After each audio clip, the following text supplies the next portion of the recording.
अस्सलाम वालेकुम। कैसे स्टूडेंट्स? ठीक ठाक है, उम्मीद करता हूँ सब खैरियत से होंगे। जी बच्चों, आज हम चैप्टर नंबर 16 का लेक्चर 2 स्टार्ट करेंगे और इस चैप्टर के अंदर हम पढ़ने वाले हैं कि किस तरह से जो आयनिक कंपाउंड है उनके केमिकल फार्मूलाज जो है उनको हम फाइंड आउट कर सकते हैं, लिख सकते हैं, उनकी क्या ट्रिक्स हैं उसको हम यहाँ पर डिस्कस करने वाले हैं। तो जी बेटा स्टार्ट करते हैं। Writing the chemical formulas of ionic compounds using their oxidation number. सबसे पहला जो हम रूल पढ़ेंगे या सबसे पहली जो हम इसके अंदर ट्रिक पढ़ेंगे वो हम देखेंगे कि अगर हमारे पास एलिमेंट्स की ऑक्सीडेशन नंबर्स या ऑक्सीडेशन स्टेट हमको पता है तो हम कैसे उसका जो केमिकल फार्मूला है वो प्रिडिक्ट कर सकते हैं। बेटा यहाँ पर आयनिक कंपाउंड का वर्ड है, तो आयनिक कंपाउंड कौन से होते हैं? हम कहते हैं ऐसे कंपाउंड्स जिनके अंदर दो मेटल्स होती हैं, सॉरी एक मेटल होती है एक नॉन मेटल, जैसे NaCl। तो इसमें क्या होता है, सोडियम और क्लोरीन के दरमियान जो बॉन्ड है ये आयनिक बॉन्ड होता है। आयनिक बॉन्ड एक ऐसा बॉन्ड है जो कंप्लीट ट्रांसफेरेंस ऑफ इलेक्ट्रॉन से बनता है।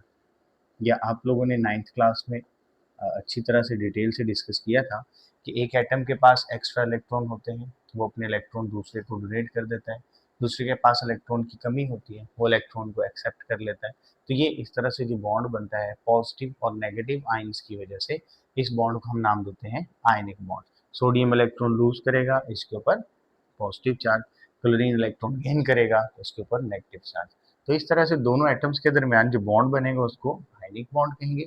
और ऐसा कंपाउंड जिसके अंदर आयनिक बॉन्ड होता है उसी को हम कहते हैं आयनिक कंपाउंड। तो आयनिक कंपाउंड के अंदर हम देखेंगे कि किस तरह से इनका केमिकल फार्मूला जो है उसको हम लिख सकते हैं। तो इसको लिखने के लिए हमने देखा सबसे पहली ट्रिक जो है वो हम कैसे फाइंड कर सकते हैं, अभी चलते हैं। तो जी बेटा, अगर आपको किसी भी कंपाउंड के अंदर, आयनिक कंपाउंड के अंदर जो एलिमेंट्स हैं, इन एलिमेंट्स की ऑक्सीडेशन स्टेट या ऑक्सीडेशन नंबर का पता हो, तो अगर आपको ये चीज़ें मालूम हैं तो आप क्या कर सकते हैं, बहुत ही इजीली उस कंपाउंड का फॉर्मूला जो है उसको लिख सकते हैं या उसका जो फॉर्मूला है उसको कैलकुलेट कर सकते हैं या लिखा जा सकता है, उसको फाइंड आउट किया जा सकता है, डिफरेंट टर्म्स आप बोल सकते हैं। अब हमें ऑक्सीडेशन स्टेट का कैसे पता चलेगा? तो हम कहते हैं अगर आपको जानना है ऑक्सीडेशन स्टेट, तो ऑक्सीडेशन स्टेट को हम दो चीज़ों से डिस्कस कर सकते हैं। ऑक्सीडेशन स्टेट किसी भी एलिमेंट की जानने का तरीका हम कहते हैं ऑक्सीडेशन स्टेट या ऑक्सीडेशन नंबर, एक ही चीज़ के दो नाम हैं। तो ऑक्सीडेशन नंबर हमें दो चीज़ों से पता चलता है, एक होता है पीरियोडिक टेबल और दूसरा है इलेक्ट्रॉनिक स्ट्रक्चर ऑफ एटम या एलिमेंट जो भी इसके अंदर प्रेजेंट होगा। तो देखते हैं बेटा इससे हमें कैसे पता चलेगा। जैसे हमने लास्ट टाइम पढ़ा था कि जो पीरियोडिक टेबल होता है ये हमें एलिमेंट्स की पोजीशन के बारे में बताता है। फॉर एग्जांपल अगर हम सोडियम की बात करते हैं तो ये किस ग्रुप में प्रेजेंट होता है, ये प्रेजेंट होता है ग्रुप 1 के अंदर। इसी तरह अगर हम मैग्नीशियम की बात करते हैं तो ये प्रेजेंट होता है ग्रुप 2 के अंदर। अब जो ग्रुप 1 वाले एलिमेंट हैं इनकी ऑक्सीडेशन स्टेट +1, जो ग्रुप 2 वाले हैं इनकी ऑक्सीडेशन स्टेट +2। ये हमने पढ़ा था कि जितना ग्रुप नंबर होगा उतनी ही क्या होगी, इनकी ऑक्सीडेशन स्टेट होगी। अब अगर हम इलेक्ट्रॉनिक स्ट्रक्चर के बारे में देखें तो इलेक्ट्रॉनिक स्ट्रक्चर हमें दो चीज़ों के बारे में बताता है। एक तो ये बताता है कि बेसिकली उसके वैलेंस शेल में इलेक्ट्रॉन कितने हैं। हम इसको सिंपल लिखे तो हम कहते हैं ये इसकी इलेक्ट्रॉनिक कॉन्फ़िगरेशन के बारे में बताता है। जैसे अगर मैं यहाँ पर लिखता हूँ, जैसे सोडियम है तो सोडियम जो है ये Na है, हमें सबको पता है कि इसका एटॉमिक नंबर 11 होता है। अगर हम इसकी इलेक्ट्रॉनिक कॉन्फ़िगरेशन लिखे तो हम कहते हैं फर्स्ट शेल में 2 इलेक्ट्रॉन आएंगे, सेकंड शेल में 8 आएंगे और थर्ड में बचा 1, तो थर्ड में 1 आएगा। अगर हम एक चीज़ देखें तो हमने पढ़ा था कि कोई भी एटम जब उसके वैलेंस शेल में 8 इलेक्ट्रॉन हो जाए तो वो स्टेबल हो जाता है। अगर सोडियम में देखा जाए तो वैलेंस शेल में कितने इलेक्ट्रॉन हैं, 1। ये इस एक इलेक्ट्रॉन को क्या कर देगा, लॉस कर देगा। जब ये 1 इलेक्ट्रॉन लूज करेगा तो इसकी ऑक्सीडेशन स्टेट यूं लिखी जाएगी, ये सोडियम है जब इसमें 11 इलेक्ट्रॉन थे, जब ये सोडियम आयन बनेगा Na+, तो हम कहेंगे इसके अंदर से एक इलेक्ट्रॉन लूज हो गया। अब इसका आउटर मोस्ट शेल जो है वो ये वाला है, तो इसकी आउटर मोस्ट शेल में 8 इलेक्ट्रॉन आगे देंगे, तो अब क्या हो जाएगा ये स्टेबल। इसने स्टेबल होने के लिए क्या किया, आखिरी शेल का इलेक्ट्रॉन लूज कर दिया। जब भी कोई एटम इलेक्ट्रॉन लूज करता है उसके ऊपर पॉजिटिव चार्ज आता है, कितना पॉजिटिव चार्ज आएगा, जितने वो इलेक्ट्रॉन लूज करेगा। फॉर एग्जांपल अगर हम मैग्नीशियम की बात करें तो इसका एटॉमिक नंबर 12 है। फर्स्ट शेल में 2 इलेक्ट्रॉन, सेकंड में 8, थर्ड में 2, 12 पूरे हो गए। अब क्या करेगा, ये आखिरी वाले 2 इलेक्ट्रॉन को लूज करता है। जब ये आखिरी वाले 2 इलेक्ट्रॉन को लूज करेगा तो इस वजह से इसके ऊपर क्या आ जाएगा, +2 चार्ज। अब इसका वैलेंस शेल ये वाला है, जब 2 वाला इलेक्ट्रॉन 2 इलेक्ट्रॉन लूज हो जाएंगे थर्ड शेल से तो वो शेल ही खत्म हो जाएगा। तो अब इसके वैलेंस शेल में ये 8 इलेक्ट्रॉन है जो कि इसको स्टेबल बनाते हैं, जो कि इसका स्टेबिलिटी की साइन है या स्टेबिलिटी की अलामत है। तो इस तरह से हम देखते हैं कि एक तो पीरियोडिक टेबल और दूसरा इलेक्ट्रॉनिक कॉन्फ़िगरेशन। कोई एटम जितने इलेक्ट्रॉन गेन करेगा, जितने लूज करेगा, उतनी ही क्या होगी उसकी ऑक्सीडेशन नंबर। तो अगर आपको ऑक्सीडेशन नंबर जानना है तो आपको पता होना चाहिए कि हमारा एलिमेंट किस पीरियोडिक टेबल के किस ग्रुप से बिलोंग करता है। दूसरा, हमें ये पता होना चाहिए कि उसकी इलेक्ट्रॉनिक कॉन्फ़िगरेशन क्या है। तो इसकी बेस पर हम उस एलिमेंट की ऑक्सीडेशन स्टेट्स निकालेंगे। अगर हमें ऑक्सीडेशन स्टेट्स का पता चल गया तो हम इजीली फार्मूला जो है वो कैलकुलेट कर सकते हैं। तो बेटा इसके अकॉर्डिंग हम कुछ एग्जांपल देखते हैं। सबसे पहले जो हम एग्जांपल देखेंगे वो हम पढ़ते हैं कैल्शियम क्लोराइड का फार्मूला कैसे लिखा जाता है। एग्जांपल हम देखते हैं कैल्शियम क्लोराइड।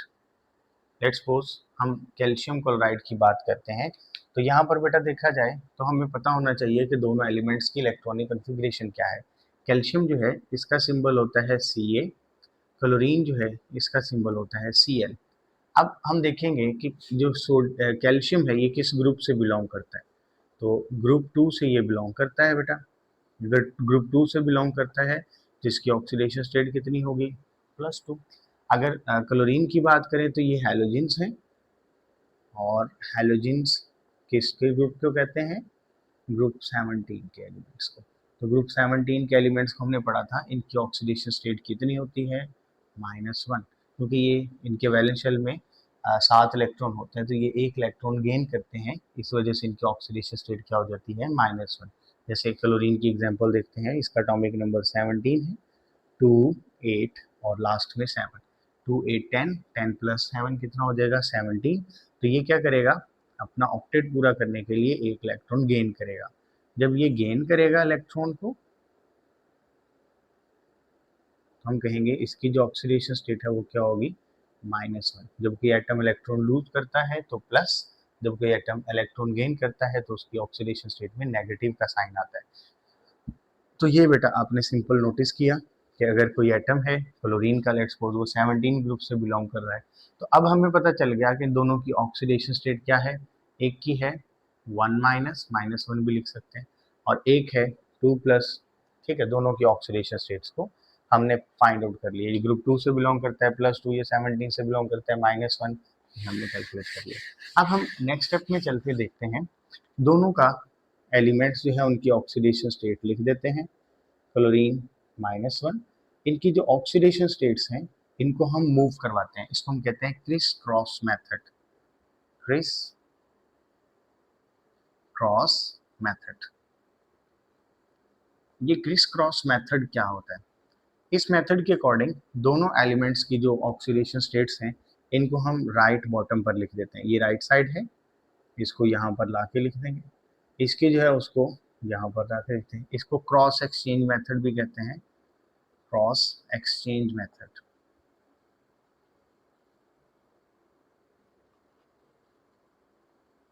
इस क्रॉस एक्सचेंज मेथड में हमने क्या किया बेटा, दोनों एलिमेंट्स की जो ऑक्सीडेशन स्टेट्स हैं उनको उनकी बॉटम पर लिख दिया। तो Ca के साथ क्या आ जाएगा 1, और Cl2 के साथ क्या आ जाएगा 2। इनके साइंस को जो है वो रिमूव कर देंगे। जैसे इसके ऊपर -1 था तो 1 लिख दिया, इसके ऊपर 2 है तो 2 लिख दिया। तो ये इसका सिंपल क्या बन जाएगा, केमिकल फार्मूला। आप 1 को ना भी लिखें तो हम इसको यूँ लिख सकते हैं CaCl। क्लियर बेटा, तो यह आपने सिंपल जो चीज़ें हैं उनको देख लेना है। तो सिंपल हमने क्या देखा कैल्शियम जो है ये ग्रुप 2 से बिलोंग करता है, ऑक्सीडेशन स्टेट +2। क्लोरीन जो है ये ग्रुप 17 से बिलोंग करता है, ऑक्सीडेशन स्टेट -1। दोनों की ऑक्सीडेशन स्टेट को चेंज करेंगे, इसको इसकी राइट बॉटम पर लिख देंगे, इसको इसकी राइट बॉटम पर लिख देंगे, साइंस को रिमूव कर देंगे। बाद में जो एलिमेंट्स बचेंगे उनको हम देख लेंगे सिंप्लीफाई करके, जो जो नंबर आएगा वो क्या होगा, उसका फार्मूला बन जाएगा। तो कैल्शियम क्लोराइड का फार्मूला क्या है, CaCl2। अगर हम बुक में देखें तो वो लिखता है कि हम इसमें 2 क्लोराइड लेते हैं और इसमें 1 कैल्शियम लेते हैं, इस तरह से हमारा जो कंपाउंड है वो क्या हो जाता है, ओवरऑल न्यूट्रल हो जाता है। क्या हो जाता है बेटा, sum of oxidation numbers of 2 elements equals to 0। तो 0 होगा तो इसी तरह से न्यूट्रल है, जैसे कैल्शियम क्लोराइड को उसने कोई चार्ज तो नहीं बताया, तो हम कहते हैं देखें तो ये न्यूट्रल होता है। कैसे, हम सबको पता है सोडियम सॉरी कैल्शियम की ऑक्सीडेशन स्टेट कितनी है, +2, प्लस क्लोरीन की ऑक्सीडेशन स्टेट कितनी होती है, -1। 2 एटम है तो 2 लगा देंगे, ओवरऑल प्लस करेंगे तो 0 आएगा। या वैसे भी हम देखें तो सम करके देख लेते हैं, अगर न्यूट्रल है तो 0 ही होगा, +2 -2 इक्वल्स टू 0। तो ये इसका सम जो है वो 0 आता है। तो बेटा ये हमने एक एग्जांपल डिस्कस की। नेक्स्ट आपकी बुक की एग्जांपल है 16.4 है गालबन, तो इसको हम देखते हैं बेटा। 16.4 की अगर हम स्टेटमेंट देखें तो उसमें भी आपको यही कहा गया है कि write down the formula of calcium और एल्यूमिनियम ऑक्साइड।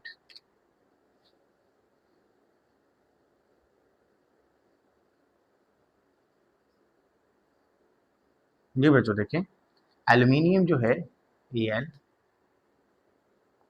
और ऑक्साइड जो है ये है O, ऑक्सीजन। अच्छा, तो जो एल्यूमिनियम है ये बिलोंग करता है ग्रुप नंबर 13 से, तो इसकी ऑक्सीडेशन स्टेट +3। क्यों, क्योंकि इसके वैलेंस शेल में होते हैं 3 इलेक्ट्रॉन, ये देखें 2 8, इसका एटॉमिक नंबर 13 है। तो पहले में 2, दूसरे में कितने हो गए 8, तो 3 बचे, 3 आखिरी वाले शेल में चले जाएंगे। तो ये इन 3 इलेक्ट्रॉन्स को क्या कर देगा, सॉरी लॉस कर देगा। जब ये 3 इलेक्ट्रॉन को लूज करेगा, इसके आखिरी वाले शेल में 8 इलेक्ट्रॉन हो जाएंगे जो कि स्टेबल हो जाएंगे, या स्टेबिलिटी की साइन है, तो हम कहेंगे इसका अब ऑक्टेट रूल कंप्लीट हो गया। तो ये किस ग्रुप से बिलोंग करता है, 13 से, ये भी कह सकते हैं 13 से बिलोंग करता है, तो ऑक्सीडेशन नंबर +3। अगर हम ऑक्सीजन की बात करें तो एक हमने सिंपल रूल पढ़ रखा है कि जो ऑक्साइड्स होते हैं नॉर्मल ऑक्साइड्स, उनमें ऑक्सीजन की ऑक्सीडेशन स्टेट कितनी होती है, -2। वैसे अगर देखें तो हम कहते हैं ऑक्सीजन का एटॉमिक नंबर 8 है, पहले शेल में 2 इलेक्ट्रॉन, दूसरे में 6, इसको ऑक्टेट कंप्लीट करने के लिए 2 इलेक्ट्रॉन चाहिए होते हैं, तो ये 2 इलेक्ट्रॉन गेन कर लेता है, तो हम कहते हैं ये बन गए 2 8, 2 इलेक्ट्रॉन इसने क्या किए, गेन। जब 2 इलेक्ट्रॉन गेन करेगा तो इसका जो ऑक्सीडेशन नंबर है वो, सॉरी ऑक्सीडेशन नंबर कितना हो जाएगा, -2। 2 इलेक्ट्रॉन गेन करेगा तो नेगेटिव चार्ज आएगा। तो ये हमने सिंपल इनके चार्जेस लिख दिए, क्लियर। तो लिखने के बाद हमने क्या किया, इनको क्रिस क्रॉस मेथड से एक्सचेंज कर देंगे, ये इधर मूव करेंगे, ये इधर मूव करेगा, एल के साथ क्या लिख देंगे बेटा 2, और ओ के साथ क्या लिख देंगे 3। तो यही क्या होगा इसका फॉर्मूला, ये क्या होगा इसका फॉर्मूला। तो ये हमने सिंपल मेथड देखा कि ऑक्सीडेशन नंबर वो कैसे कैलकुलेट कर सकते हैं एलिमेंट्स का, और अगर हमें एलिमेंट्स के ऑक्सीडेशन नंबर का पता चल गया तो उससे आयनिक कंपाउंड का फॉर्मूला बनाना कितना आसान हो जाएगा। क्लियर बेटा, क्रिस क्रॉस मेथड लगाएंगे, हमने 2 एग्जांपल डिस्कस की। नेक्स्ट हम मेथड देखते हैं बेटा, इस वाले फार्मूला के अंदर हम डिस्कस करेंगे writing the chemical formula of the ionic compound by using ionic charges। ये दूसरा ट्रिक है कि हम केमिकल फार्मूला कैसे लिख सकते हैं आयनिक कंपाउंड का, अगर हमें आयन के चार्जेस का पता है। तो अगर हम आयन के चार्जेस को ऑलरेडी जानते हैं तो हम क्या कर सकते हैं, इसका फार्मूला लिख सकते हैं। तो इसमें भी सिंपल वही मेथड होगा, बस आपने एक चीज़ याद करनी है कि जो पॉली एटॉमिक आयन्स हैं, पॉली एटॉमिक आयन्स मीन ऐसे आयन्स जो एक से ज़्यादा एटम्स पर मौजूद हैं, जैसे पर मैग्नेट है, पर मैग्नेट, सल्फेट है, इसी तरह कार्बोनेट है,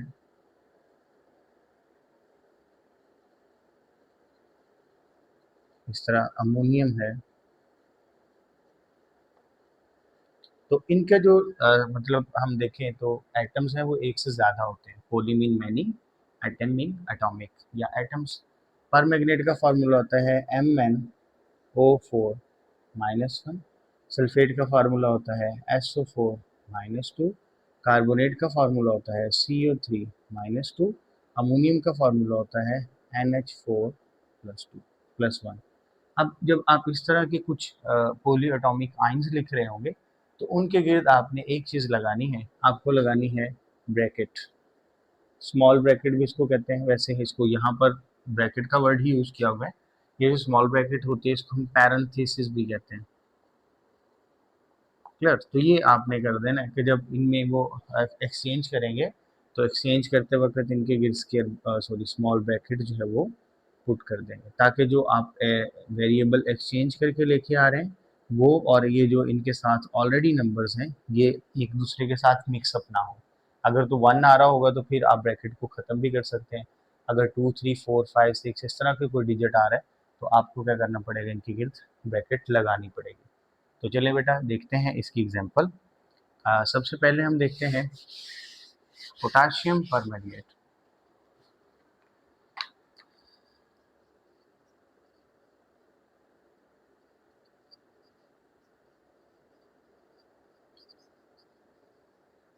ये बेटा देखें, पोटाशियम का सिंबल होता है K+1,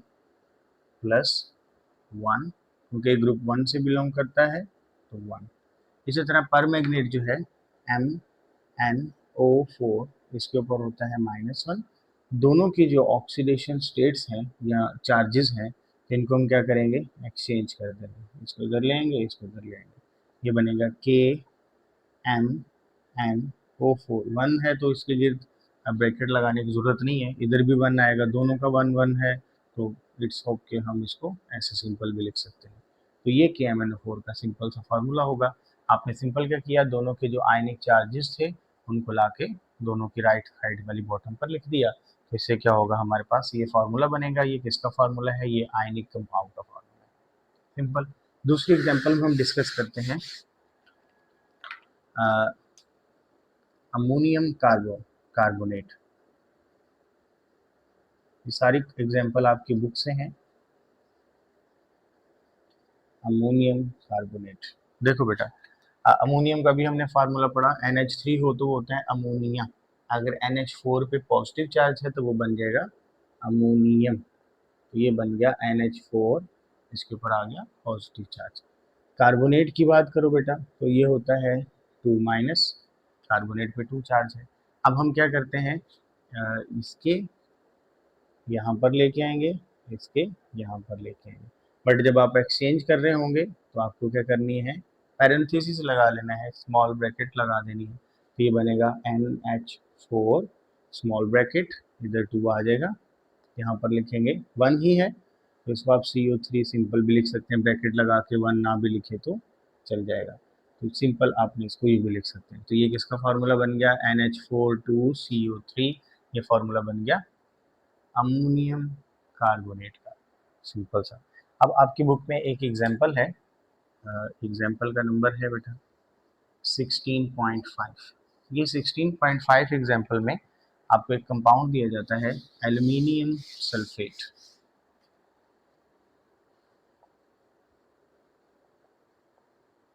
एल्यूमिनियम सल्फेट, और आपसे कहा जाएगा कि एल्यूमिनियम सल्फेट का आयनिक कंपाउंड है और तो इसका फार्मूला प्रिडिक्ट करें क्या बनेगा। हम लिखते हैं बेटा, एल्यूमिनियम का जो फार्मूला है, एल्यूमिनियम को हम Al से रिप्रेजेंट करते हैं, ग्रुप 13 से बिलोंग करता है, तो ये मेटल की ऑक्सीडेशन स्टेट ऐसे ही आएगी। ये जो आगे पॉलीटॉमिक आइंस है ना, तो बुक के अंदर इसका एक टेबल बना हुआ है। आपको सारा टेबल याद नहीं करना, जितनी हम प्रैक्टिस में एग्जाम्पल्स को डिस्कस करेंगे उनको आप टिक करते जाए, उनको आपने जो है वो याद कर लेना है, यही पेपर में आएंगे। जी बेटा, एल्यूमिनियम सल्फेट, सल्फेट का फिर से क्या था, SO4-2, इनके गिर्द ब्रैकेट लगा देंगे, इसके गिर्द तो नहीं लगाएंगे, पॉलीटॉमिक एटम्स के गिर्द। क्लियर? इसके ऑक्सीडेशन नंबर या इसका जो आयनिक चार्ज है उसको इस तरफ ले आएंगे, इसको इस तरफ ले जाएंगे, ये बनेगा Al2, इधर आ जाएगा, SO4 ब्रैकेट लगाएंगे और ये वाला जो 3 है इसको हम इस साइड पर लिखते हैं। ये इसका सिंपल सा फॉर्मूला बन जाएगा। ठीक है, बस आपने यहाँ पर जब ये 3 लेके आएंगे तो एक ब्रैकेट लगानी है ताकि इसका 3 और ये 4 मिलके 43 ना लगे। क्लियर? तो ये बेटा आपने एक चीज़ जो है इसको नोटिस कर लेना। नेक्स्ट हम देखते हैं क्विक चेक, और उस क्विक चेक के अंदर देखते हैं हमें कौन कौन से कंपाउंड्स गिवन है और हमने इनके फार्मूलाज को किस तरह से बनाना है। बेटा क्विक चेक के अंदर हमें कुछ कंपाउंड्स गिवन है और इन कंपाउंड्स के अंदर हमने फार्मूलाज फाइंड आउट करने हैं। देखते हैं बेटा, पहला है एल्यूमिनियम नाइट्राइड। पहले हम लिखेंगे एल्यूमिनियम नाइट्राइड। इनके आपको टेबल मिल जाएंगे बेटा, बट टेबल के अंदर नाइट्राइड की वैल्यू नहीं दी हुई। नाइट्राइड अगर होता है तो इसका होता है एन नाइट्रोजन और ऊपर चार्ज होता है -3, इसको हम कहते हैं नाइट्राइड। अगर नाइट्राइट होगा तो वो NO2-1 होगा, तो वो भी हम आगे डिस्कस करते हैं। तो ये नाइट्राइड का फार्मूला है N3-। एल्यूमिनियम जो है ये बिलोंग करता है ग्रुप नंबर 13 से, ये 15 से बिलोंग करता है। इसके वैलेंस शेल में 5 इलेक्ट्रॉन होते हैं नाइट्रोजन के, तो ये 3 इलेक्ट्रॉन क्या करेगा, गेन करेगा, इसीलिए इसके ऊपर आ जाएगा -3 चार्ज। इसके ऊपर होता है +3, तो ये यहाँ पर क्या होंगे, एक्सचेंज हो जाएंगे। तो इसका फार्मूला बनेगा Al3N3। अब ये दोनों सेम नंबर हैं तो ये सिंपल कैंसल आउट हो जाते हैं, 3 को 3 से काट देंगे। ये भी आपने रूल याद करना है। अगर दोनों का जो है वो आंसर सेम आ रहा है तो उसको हम निगलेक्ट करके सिंपल भी लिख सकते हैं। इसको हम लिखेंगे AlN, तो ये बन जाएगा एल्यूमिनियम नाइट्राइड। सिंपल सा फार्मूला। जी बेटा, दूसरा कंपाउंड देखते हैं हम, sodium sulphide.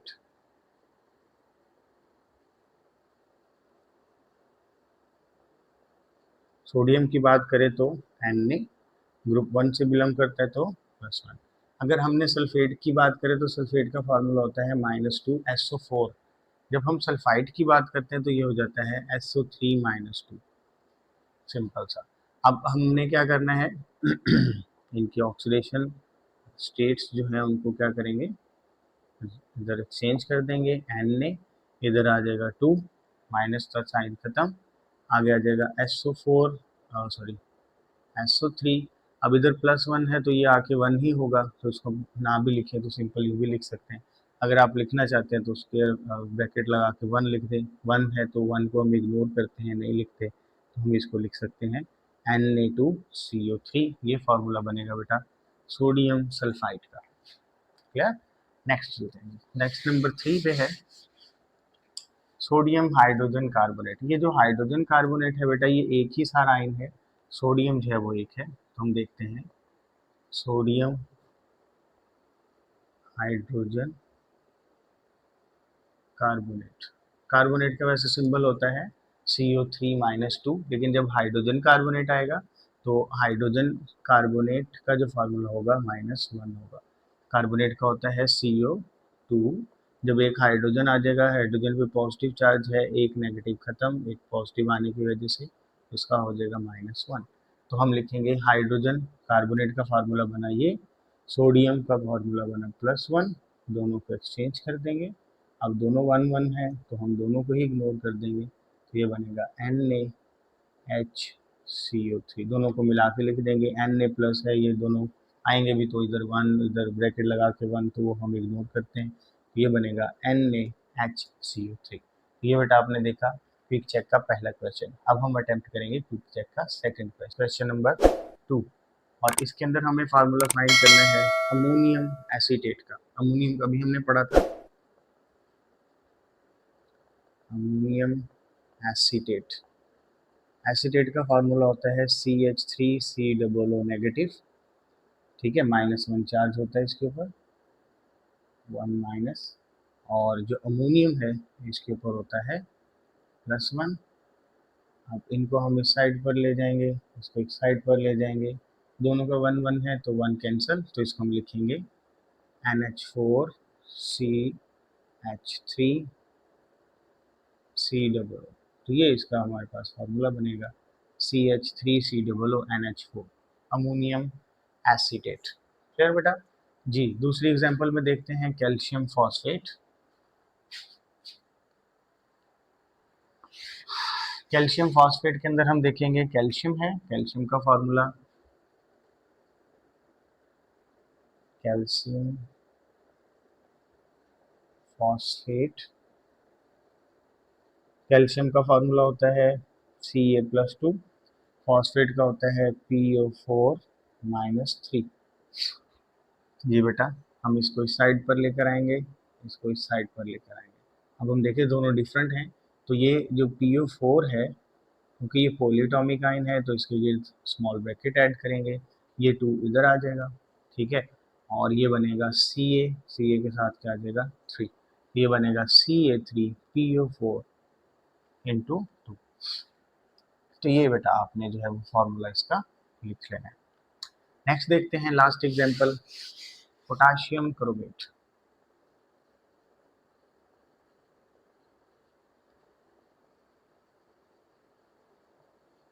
Potassium chromate, potassium का फार्मूला होगा बेटा K+1+1 और क्रोमेट का होता है CrO4-2। ये आपको टेबल में मिल जाएंगे बेटा।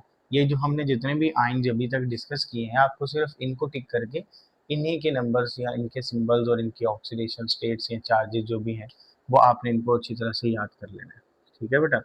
तो ये आपका काम आसान हो जाएगा, बजाय इसके कि आप एक्स्ट्रा याद करते रहें और वो पेपर की पॉइंट ऑफ व्यू से आपको ज़्यादा टाइम वेस्टेज में डाल देगा, तो उधर आपने नहीं जाना।